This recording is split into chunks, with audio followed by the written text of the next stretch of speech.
Bapak Ibu jemaat terkasih di dalam Tuhan Yesus Kristus. Jumpa kembali di dalam Renungan Harian GKI Sangkrah hari ini 20 September 2024. Mari bersama kita berdoa.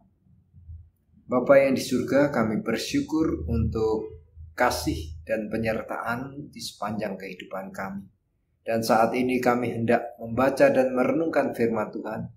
Kiranya Tuhan berkenan menyertai kami, sehingga kami dimampukan untuk mengerti dan memahami firman Tuhan.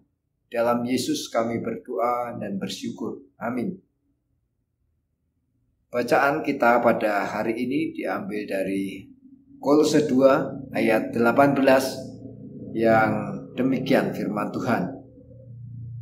Janganlah kamu biarkan kemenanganmu digagalkan oleh orang yang pura-pura merendahkan diri dan beribadah kepada malaikat, serta berkanjang pada penglihatan-penglihatan dan tanpa alasan membesar-besarkan diri oleh pikirannya yang duniawi.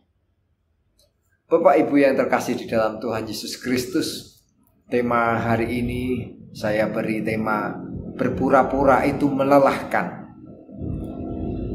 Berpura-pura bahagia di media sosial, healing kesana kemari, seolah-olah terlihat sukses, bahagia, padahal hatinya merasa sepi, terasingkan, dan merasa kosong. Itu yang seringkali terjadi dan kita temui. Berpura-pura bahagia, bisa melakukan banyak hal, tetapi sebenarnya dia sedang banyak masalah. Berpura-pura baik, tutur kata dan perbuatannya di tempat-tempat ibadah, tetapi di kehidupan keseharian begitu menyedihkan perilakunya. Seperti beberapa saat yang lalu seorang hamba Tuhan yang viral karena menyiksa istrinya dan sebagainya. Bapak Ibu yang terkasih di dalam Tuhan Yesus Kristus, di dalam kehidupan perjanjian lama, seringkali umat dihakimi berdasarkan makanan, minuman, ataupun perilaku hidup mereka yang tidak sesuai dengan norma-norma atau kehendak Allah, oleh guru palsu yang mengatakan bahwa mereka harus memohon kepada para malaikat dan menyembahnya sebagai perantara manusia dengan Allah. Paulus menanggapi hal ini sebagai hal yang menggantikan posisi Yesus Kristus sebagai kepala gereja. Dan hal ini adalah tidak benar. Janganlah kamu biarkan kemenanganmu digagalkan. Ibaratnya dalam sebuah pertandingan atau perlombaan, ada seorang wasit yang menentukan siapa yang menang dan siapa yang kalah. Tidak demikian di dalam ibadah kita. Benar atau salah itu adalah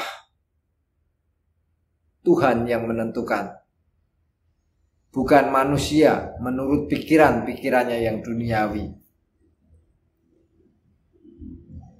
Orang yang berpura-pura merendahkan diri. Di zaman Rasul Paulus masih banyak orang-orang yang beribadah dengan cara menyiksa diri, bertapa, berpuasa, menyiksa dirinya sehingga mereka merasa lebih dekat dengan Allah. Yang berkanjang kepada penglihatan-penglihatan, berkanjang, berkeras hati, seolah-olah mereka yang mendapat penglihatan-penglihatan itu begitu suci, dan dengan sombongnya mereka merasa lebih dekat kepada Allah dan berbagai hal-hal duniawi lainnya. Jemaat yang terkasih di dalam Tuhan Yesus Kristus, sejak penyaliban Yesus, tabir bait suci terbelah sebagai simbol bahwa hubungan antara manusia dengan Allah sudah tidak lagi dibatasi, tetapi manusia bisa langsung beribadah kepada Allah tanpa menyusah-nyusahkan diri lagi. Manusia bisa datang kepada Allah kapanpun dan dimanapun.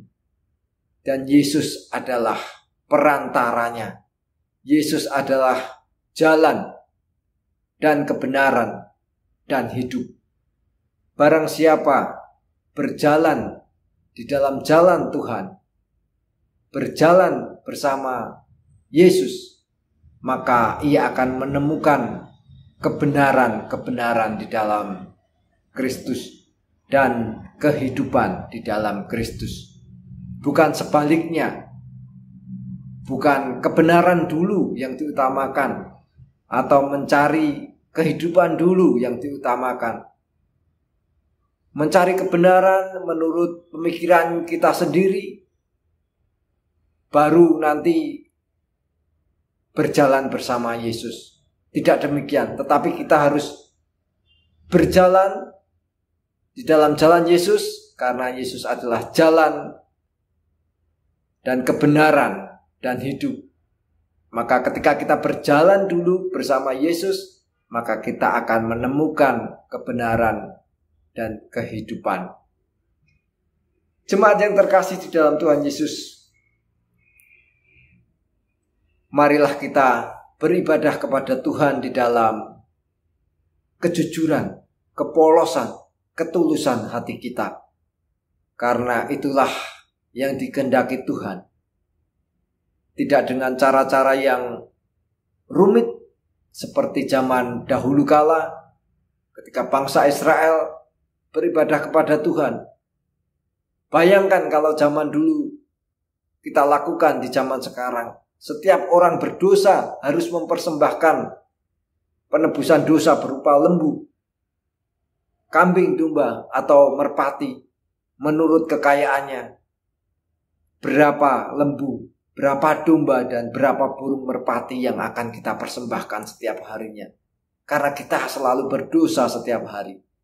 Oleh karena itu, jemaat yang terkasih di dalam Tuhan Yesus Kristus, marilah kita beribadah dengan sukacita, dalam kejujuran, dalam apa adanya kepada Allah yang kita sembah.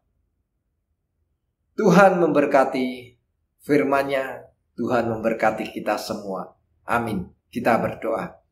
Tuhan, terima kasih untuk firman yang boleh kami dengar, agar kami tidak berpura-pura di dalam kehidupan kami, di dalam ibadah kami. Biarlah kami datang kepada Tuhan di dalam ibadah yang jujur, ibadah yang tulus, dan ibadah yang berkenan kepada Tuhan. Di dalam Yesus kami berdoa dan bersyukur.